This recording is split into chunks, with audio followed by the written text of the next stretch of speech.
안녕하세요, 빙빙입니다. 오늘은 정말 오랜만에 Q&A 영상을 찍어볼 건데요. 제가 인스타그램이랑 구글 폼 설문지로 Q&A 질문들을 싹 받아봤거든요. 거기서 이제 중복되는 게 많아서 합쳐가지고 오늘 궁금한 것들 다 말씀드리도록 하겠습니다. 그리고 화장하면서 답변을 같이 해보겠습니다. 일단 제일 많이 받았던 질문이 결혼 언제 하냐는 질문이었거든요. 일단 결혼은 올해 안으로는 생각이 없습니다. 예정된 거 그런 게 없고 얘기된 것은 없다. 그리고 자녀 계획 있으신가요? 여쭤보셨는데 오빠랑 저랑 얘기해봤을 때는 둘 다 한 2명 정도를 원하더라고요. 2명 정도가 적당한 것 같습니다. 아들, 딸 1명씩. 그리고 신혼집 위치는 대략 어느 쪽인가요? 이런 질문도 있었는데 아직 저희가 결혼을 안 해서 신혼집이 없을 뿐더러 지금 동거하는 집도 위치를 공개하진 않을 거거든요. 이거는 안전상의 이유로 위치는 공개할 수가 없을 것 같아요. 결혼에 대해 이야기를 나누신 적이 있는지? 결혼에 대해서 이야기는 당연히 나눴고요. 저희가 이제 결혼을 전제로 진지하게 만나는 사이다 보니까 당연히 얘기를 나눠봤고 사귀고 나서 이제 1년 되면서부터 좀 많이 얘기를 했는데 얘기를 하다 보니까 제가 아무래도 좀 부담이 느껴지는 거예요. 그 시기에 대해서. 오빠가 이제 좀 나이가 있다 보니까 연장자다 보니까 어쨌든 빨리 하고 싶을 거 아니에요. 저보다는 훨씬.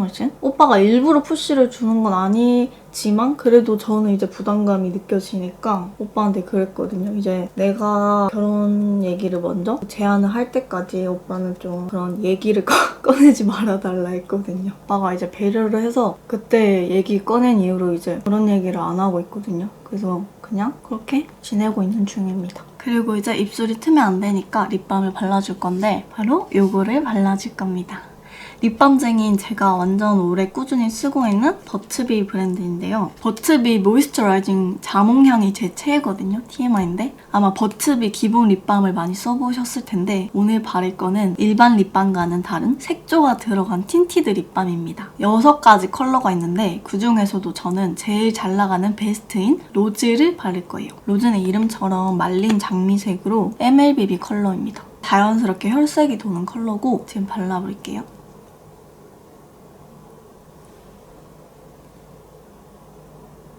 이렇게 보면 혈색이 확실히 다르죠. 바르기 전이랑. 칙칙한 민낯에 생기가 도는 그런 느낌이고 이게 레이어링을 몇 번 하냐에 따라서 발색 조절이 가능해요. 그래서 얼굴의 메이크업 정도와 상황에 따라서 조절할 수 있다는 점이 굉장히 장점입니다. 민낯에 바로 틴트나 일반 립스틱을 바르면 저 같은 경우는 좀 입술만 동동 뜨는 느낌이 있거든요. 티는 그런 느낌이어가지고 이렇게 투명한 립밤에다가 컬러가 섞여줘야지 민낯에도 투명하고 자연스럽게 올라가더라고요. 그리고 버츠비가 원래 잘하는 보습 케어도 립밤이니까 당연하게 동시에 돼서 좋습니다. 이게 100% 자연 유래 성분이고 식물성 왁스와 오일을 섞어서 진한 보습이 오래가는 게 특징입니다. 지금 화장 전이니까 한 번 발랐고요. 화장 다 하고 나서 좀 더 진하게 여러 번 발라볼게요. 일단 만난 지 얼마나 되셨나요?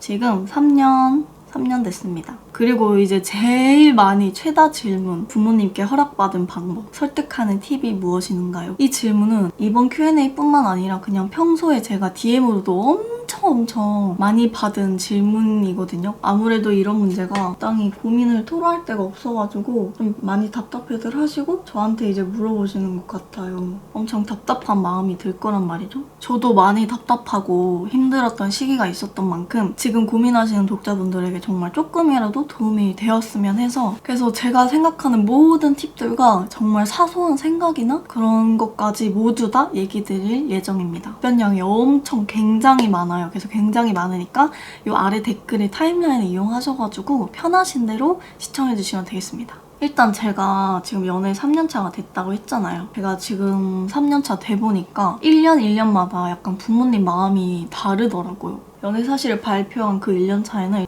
기겁을 해요. 일단 잊지 못하고 약간 현실 부정하면서 안 본 눈 하면서 약간 눈을 좀 가리는 그런 느낌이에요. 그래서 이때는 좀 사이가 그렇게 그닥 좋진 않은 그런 시기였습니다. 그리고 2년차 됐을 때는 이제 좀 인정을 해요. 사귀는 사실을 좀 인정을 하고 그러니까 부정하지 않는 약간 받아들이긴 한 엄청 좋아하는 건 아니지만 받아들이긴 한 그런 상태가 되고 2년 중반부터 이제 응원을 하고 지지를 해주고 말로 좋아한다는 표현을 하는 그런 단계입니다. 제가 느꼈을 때 이렇게 3년간 변화했어요. 저희 부모님 마음이. 제가 대놓고 왜 막 이렇게 마음이 변했어요 이런 거를 물어본 적은 없었거든요. 근데 이번에 Q&A 준비하면서 엄마랑 통화를 했어요. 엄마가 말해준 그 내용을 말씀드리겠습니다. 양이 많다 보니까 다 좀 적어왔거든요. 그래서 조금씩 보면서 얘기할 수 있어서 그 부분에 양해 부탁드립니다. 엄마가 뭐라고 하셨냐면 처음에는 싫어했는데 허락하지 않아도 계속 만날 거니까 그냥 뭐 놔뒀다.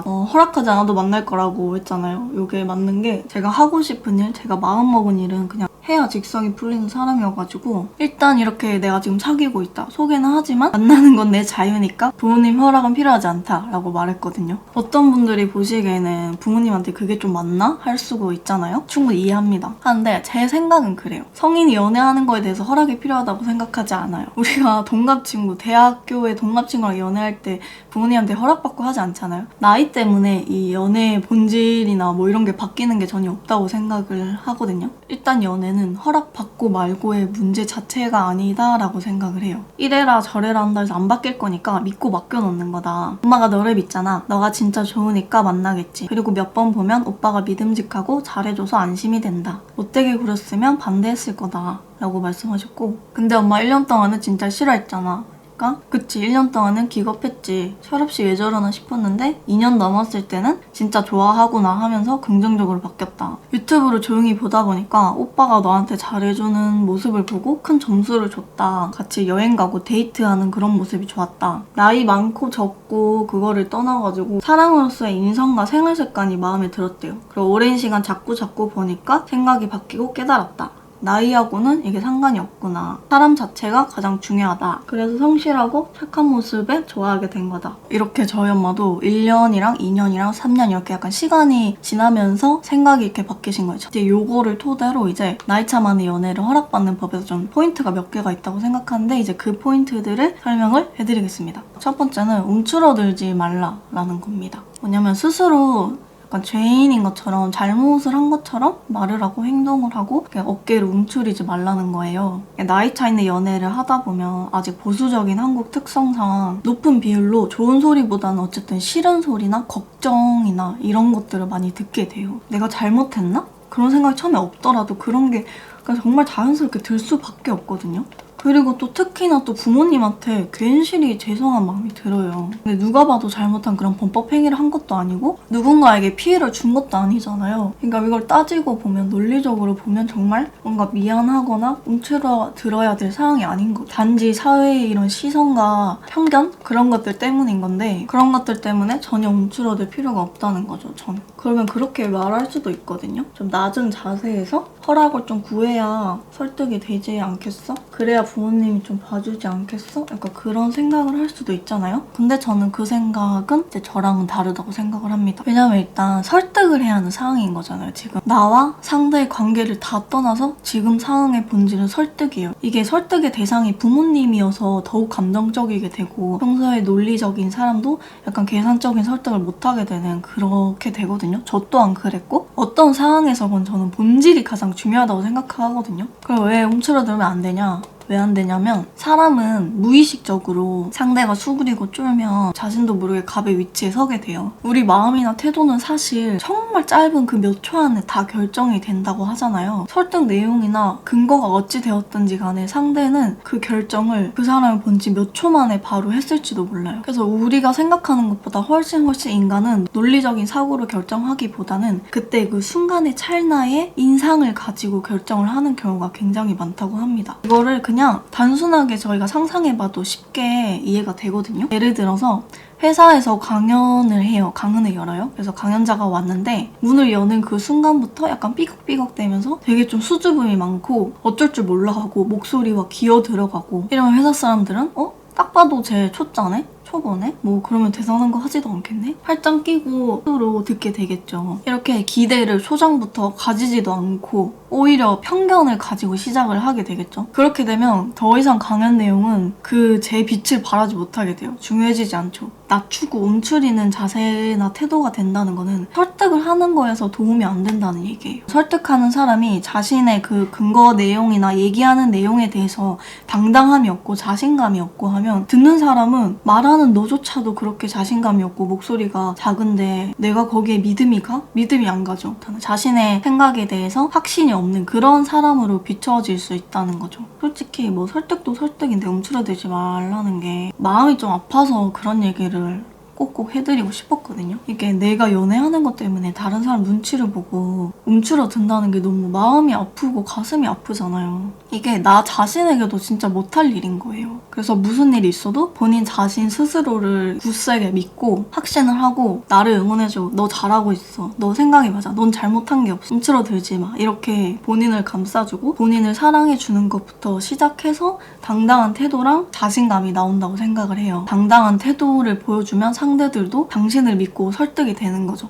아, 제가 저렇게 자신감으로 차 있으니까 쟤를 믿어도 되겠다 하면서 설득이 되는 거죠. 두 번째는 계속 뚝심 있게 밀고 나가라는 거예요. 저희 엄마가 1년 동안 싫어했다고 했잖아요. 근데 간섭 같은 건 안 했거든요. 전 아까 말했듯이 하고 싶은 거는 하고 살아야 되는 그런 타입이거든요. 그게 어릴 때부터 쭉 이렇게 살아와가지고 저희 부모님은 이미 엄청 익숙해요. 이런 제가. 그래서 싫어하지만 이래라 저래라 저한테 뭐 얘기나 간섭은 하지 않은 거죠. 뭐 내려놨다고 볼 수가 있는데 이제는 그냥 네 인생이니까 이때까지 잘 혼자 결정한 것처럼 뭐 응원한다 하면서 이제 지지를 해주거든요. 존중을 해주고 부모님이 안 된다고 해서 꺾이지 말고 좌절하지 말고 계속 밀고 나가라는 거예요. 이게 10번 찍어서 안 넘어가는 나무 없잖아요. 자식 이기는 부모님이 없다고 하잖아요. 고집스럽고 뚝심 있게 계속 밀고 나가다 보면 어느 순간 됩니다. 그리고 반항이 처음이 어렵지 계속하면 나도 부모님도 익숙해지거든요. 적응의 동물이잖아요, 사람은. 예를 들어서 처음으로 술을 먹고 밤에 12시에 들어갔어요. 뭐 12시에 들어와 밤에? 이러고 완전 혼났어. 그리고 다음부터 계속 새벽 3시에 들어가요. 그러다가 어쩌다 나중에 12시에 들어가. 그럼 부모님이 어라?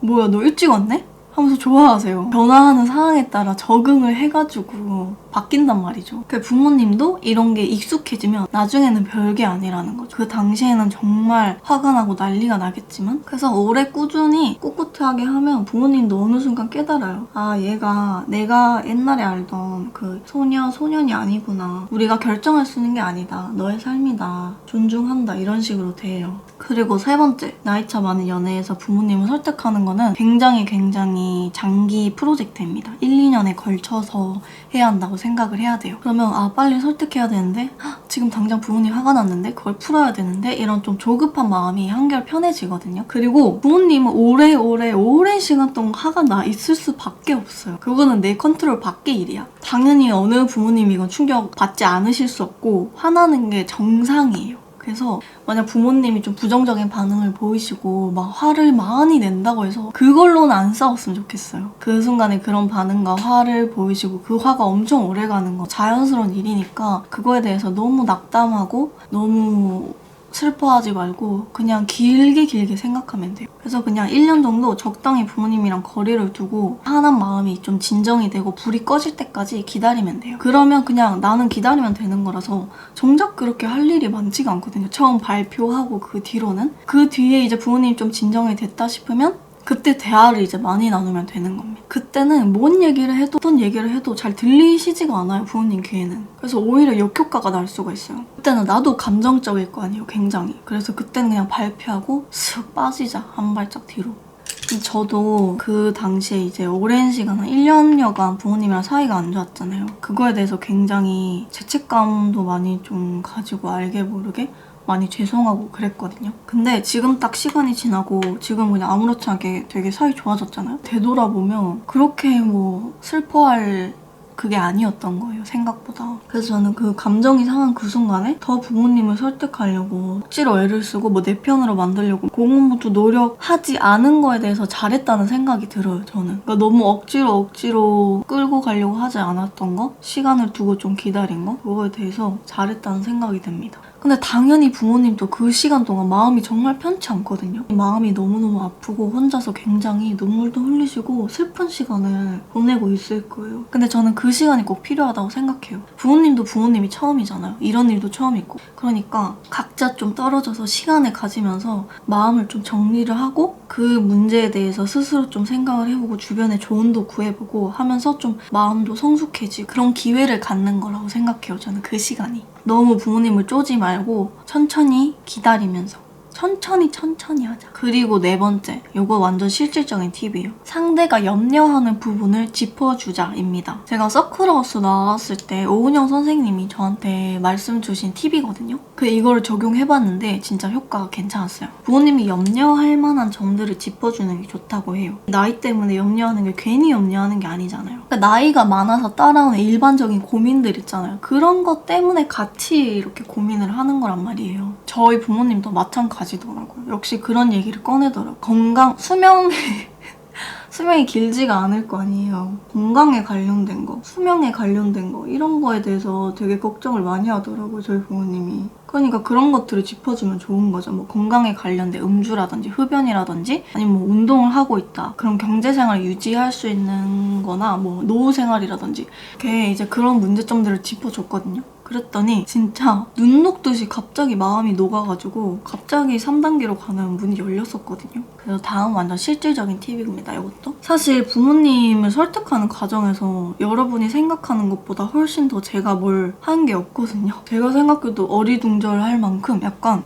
갑자기 이렇게 마음이 열었다고? 왜? 왜? 약간 이렇게 저도 좀 당황을 할 만큼 좀 그랬거든요. 자연스럽게 두 분 다 긍정적인 마음으로 바뀌었었거든요. 그 이유가 바로 유튜브였어요. 유튜브. 오빠는 제 유튜브를 꾸준히 챙겨보고 엄마는 이제 아빠 보는 거 옆에서 흘깃흘깃 하면서 궁금한 거죠. 그거를 이제 1, 2년 꾸준히 봤대요. 계속. 그러다가 이제 오빠가 잘해주는 그런 모습이랑 제가 행복해하는 모습을 보고 마음을 연 거죠. 그래서 제가 독자님들이 저한테 좀 고민 토로하실 때 제가 항상 하는 말이 부모님이 싫다고 얘기를 해도 그냥 계속 꾸준히 사진이랑 동영상 같은 걸 카톡으로 보내줘라 라는 거거든요. 내심도 궁금하거든요. 계속 뭐 싫다 하고 뭐 처음에 안 보잖아요? 근데 나중에 조용히 혼자 있을 때 휴대폰 열어서 다 봐요. 그리고 또 2번 봐, 3번 봐, 또 보고 막 그래요. 저는 직접 보여주는 것보다 무조건 카톡이나 이렇게 넷상으로 보여주는 거를 추천합니다. 아니면 유튜브 일부 공개 링크로만 업로드를 해가지고 부모님만 보실 수 있게 그 링크만 주는 것도 좋을 것 같아요.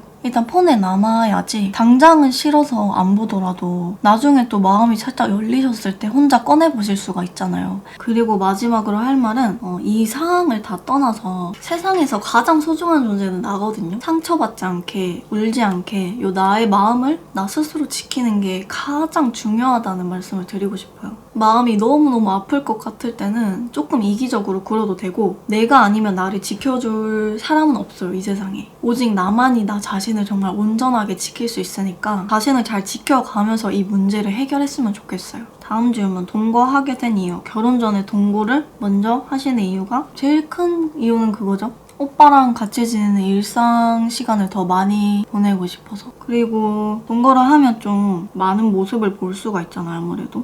그런 것도 있으니까 그것도 겸사겸사해서 뭐 대단한 이유가 있거나 그런 거 아니면 다 비슷비슷하잖아요. 동거하는 커플들 이유가. 그리고 동거 이사를 부모님한테 말씀드렸을 때 반응 완전 기절초풍했어요. 진짜 엄청 기절초풍해서 절대 안 된다 이렇게 하셨고, 그 다음 질문이 이제 허락 팁, 동거 허락 팁인데 제가 무조건 할 거라고 하니까 약간 그냥 받아들인 게 25% 정도 되는 것 같고, 그리고 면대면으로 식사를 했거든요. 좋은 시간 가지면서 이제 오빠 얼굴도 보고 이렇게 해서 한 게 한 75%그 정도 된 것 같아요. 좀 멀쩡한 사람인 걸 확인을 하시고 얘는 좀 그래 믿어도 되겠다 이런 걸 좀 확인을 하시니까 안심을 한 것 같아요. 그게 좀 크지 않나 싶습니다. 그러니까 얼굴을 꼭 보여주는 게 맞는 것 같아요. 그리고 연애 때와 동거와의 장단점이 뭐냐. 장점도 같이 있는 거고 단점도 같이 있는 거거든요. 장점은 둘이 좋을 때 극대화가 돼요. 좋을 때 붙어있으면 너무 좋잖아. 좋은데 단점은 싸우면 극대화가 되거든요. 싸웠는데 둘 다 여기가 집이니까 계속 여기 있어야 되잖아요. 갈 데가 없어. 둘이 같이 계속 붙어 있어야 돼요. 그게 좀 단점이죠. 서로의 친구들도 자주 보시나요? 친구들은 안 봤고, 그러니까 동료인 친구들은 많이 봤어요. 근데 그 반대로 오빠는 제 친구들을 보지 않았죠. 뭐 식사 자리라든지 이런 건 없었죠. 왜냐면 제 친구들이 20대 초반이잖아요. 23, 4이잖아요. 오빠랑 만나기가 좀 힘들죠. 만나서 뭔 얘기를 하겠습니까? 그쵸? 나이 많은 사람들이랑 너무 재밌거든요, 되게. 근데 오빠는 편하지가 않죠, 제 친구로 만나면. 권태기 안 오셨나요? 권태기는 안 왔고 오히려 초반보다 덜 싸워요. 처음 만났을 때 1년은 엄청 많이 싸웠거든요. 이유가 다 별거 아닌데 약간 그 성격을 맞춰가는 과정이었던 것 같아요. 점차 안 싸우면서 그 싸우는 텀이 엄청 길어지고 있어요. 처음에는 한 달에 한 번씩 싸웠다면 이제는 6개월에 한 번씩 싸우고 1년에 2번 정도 싸우고 약간 이렇게. 그리고 애칭 탄생썰. 오빠가 처음에 저를 빙구라고 불렀거든요. 이제 허당끼 같은 거 있다고. 제가 이름이 세빈이잖아요. 그래서 빈자니까 빙빈이라고 한 거예요. 빙빙 하다가 그냥 빙빙이 낫겠다 싶은 거죠. 편하게 부르려고 빙빙으로 한 거다. 바보라는 뜻이다가. 도아미는 그냥 이름이에요, 이름. 이름이 도암이라서 그냥 제가 도아마 하다가 도아미가 된 거예요. 싸우면 누가 먼저 다가가나요? 보통 좀 오빠가 많이 다가가요. 이게 성격상? 저는 좀 원래 잘못된 습관이 있었던 게 싸우고 이러면 말 안 하고 혼자 조용히 있는 편이거든요. 좀 표현도 안 하고 약간 상대 입장에서 굉장히 답답한 거죠. 그러니까 그 문제를 좀 해결하려는 노력을 막 저는 적극적으로 하지 않았어요. 저도 이전보다는 많이 다가가긴 하지만 훨씬. 오빠는 좀 빨리빨리 해결을 하고 싶어하는 편이어가지고 오빠가 먼저 다가오는 것 같아요. 지금도 도아미님 보면 설레는지 궁금합니다. 뭐 썸 탈 때 설레 이런 거는 솔직히 없고 그런 건 있어요. 오빠 오는 시간이 엄청 기다려지고 강아지처럼 그런 거 보면 엄청 좋아하는 거죠. 오빠 출장 가면 되게 보고 싶고 그렇거든요. 세대 차이는 안 느끼나요? 세대 차이? 당연히 느낍니다. 세대가 다르기 때문에 당연히 세대 차이를 느낄 수밖에 없는데 보통 세대 차이 하면 좀 안 좋은 의미로 거론을 많이 하잖아요. 근데 저는 세대 차이를 오히려 좋아하는 편이에요. 제가 어릴 때 이제 부모님이 좀 바빠가지고 할머니랑 같이 살았거든요. 할머니, 할아버지가 케어를 많이 해주셨는데 그래서 그런지 저는 어릴 때부터 이제 노인정 가서 할머니들이랑 막 수다 떨고 막 밥 먹고 이런 거 되게 재미있었거든요. 그래서 저는 저랑 세대가 다른 사람의 얘기를 듣는 걸 되게 좋아해요. 연인을 떠나서 그게 누구건. 그리고 학교 다닐 때도 학교 선생님을 좋아했어요. 여자 선생님이든 남자쌤이든 얘기하는 걸 쌤이랑 앉아서. 그게 약간 내 세대의 얘기는 내가 알잖아요. 다른 세대의 얘기는 내가 모르잖아요. 내가 경험하지가 않은 거니까. 그런 얘기를 듣는 게 재밌어요. 그리고 도아미님의 전연애는 신경 안 쓰이나요? 장난식으로 막 신경 쓰이는 장난을 많이 하죠. 신경 쓰이는 척. 옛날에 1년 정도 사귀었을 때 옛날 전 여친이 대학생 때 써준 편지를 발견을 했거든요. 그래가지고 그거 가지고 되게 한참 놀렸죠. 이름이랑 그런 거 얘기하면서 오빠 막 그랬지? 여기 갔지? 이러면서. 그럼 오빠가 엄청 당황해하고 장난식으로 짓궂게 질문 같은 건 하지만 진지하게 엄청 막 신경 쓰진 않아요. 버처비 틴티드 립밤 로즈 컬러를 진하게 발라줄게요. 이런 컬러.